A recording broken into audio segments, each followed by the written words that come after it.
The answers are, for number 1, Frankie's opportunity cost for lizards equals the amount of lizards given up divided by the amount of mice gained. So that's 15 minus 10 divided by 16 minus 5, or 5 over 11th of a lizard. That is, not quite half of a lizard is his opportunity cost of gaining more mice. The second part of the question, yes, as Frankie gains more mice, his opportunity cost increases. That is, as he gains more mice, he'll have to give up an increasingly high proportion of lizards to get those extra gains. The second question, at 15 lizards and 3 mice, Frankie does not have an opportunity cost for a mouse since he is inside his PPF. He can produce 15 lizards and 5 mice, according to the PPF, before any increase will involve an opportunity cost. So he's okay. No opportunity cost. Expansion of production possibilities.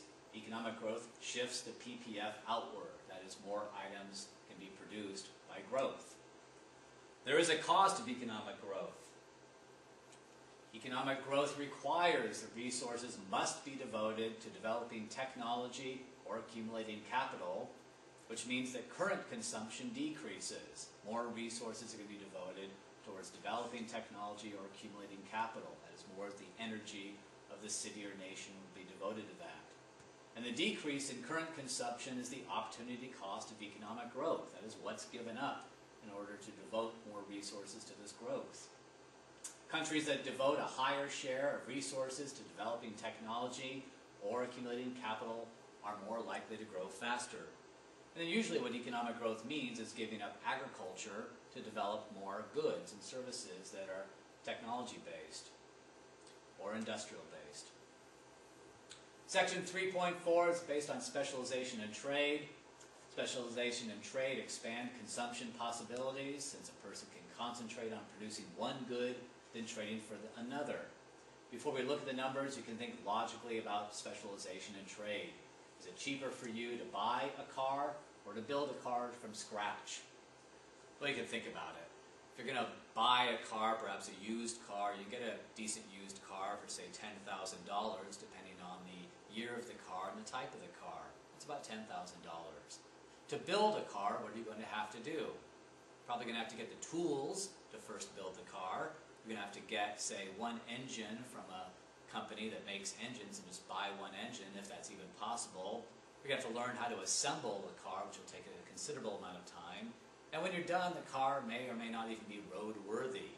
The highway patrol may say, no, that can't even be driven. It's just too dangerous on our highways. So it's cheaper to actually devote your time to buying a car rather than trying to build it on your own. Specialization. Take a look at an example of specialization. A person has comparative advantage in any activity if that person can perform the activity at a lower opportunity cost than anyone else. That is, the person is giving up less to produce the item than anyone else. So now we'll look at the numbers. And these numbers may not show up here very well, so I'll explain it. Assume Susie, a computer consultant, is very good at repairing computers and also happens to be a very good house painter. So the time it takes Susie to repair a computer is 2 hours, or she can paint a house in 30 hours. In fact, she is so good that it turns out she is more productive at both things than her neighbor, Bob, who happens to paint houses for a living. And you can take a look at how much it takes Bob to do those activities. To repair a computer, it takes Bob 24 hours. To paint a house, it takes Bob 48 hours. Susie and Bob both perform these activities, but Susie has not just a comparative advantage, but she has an absolute advantage over Bob, since she is more productive than Bob in both activities. She can do both activities more productively than Bob. Let's assume that Susie and Bob earn $100 per computer repaired, and Bob and Susie earn $1,000 per house painted.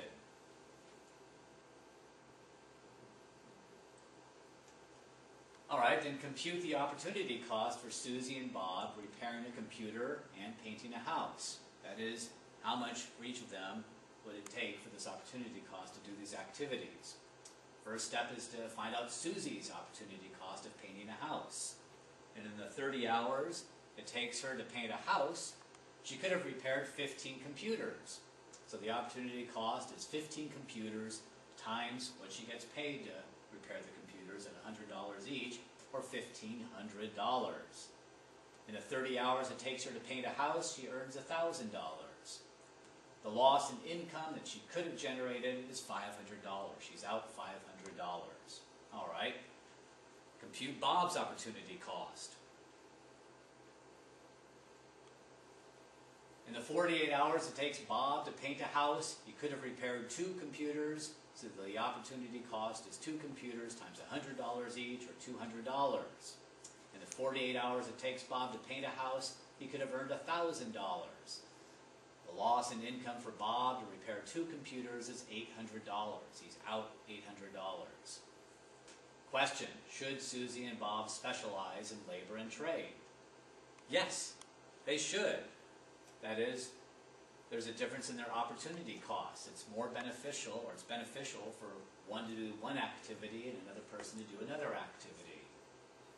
A person can have absolute disadvantage in everything, as is the case for Bob, but still manage to have a comparative advantage in an activity. So this logic also applies between individuals and also across cities, states, and nations. Exchange, therefore, it's not a zero-sum game. Zero-sum meaning that both parties lose. It should be advantageous for people to exchange goods and services. If it's voluntary, both parties will believe they are better off by definition, or else they would not have agreed to the trade in the first place. Imagine what would happen to your consumption if you couldn't trade and had to be self-sufficient. You can think about it. If you had to be self-sufficient, you'd have to make your own food, or gather your own food, grow your own food. You'd have to make your own clothes, make your own house, which could be done, but you're giving up a lot. So in all that time it would take to survive on your own, you would actually be worse off than if you simply had a job and could specialize in some activity. Thanks very much for having me into your computer. Again, please let me know if you have any questions.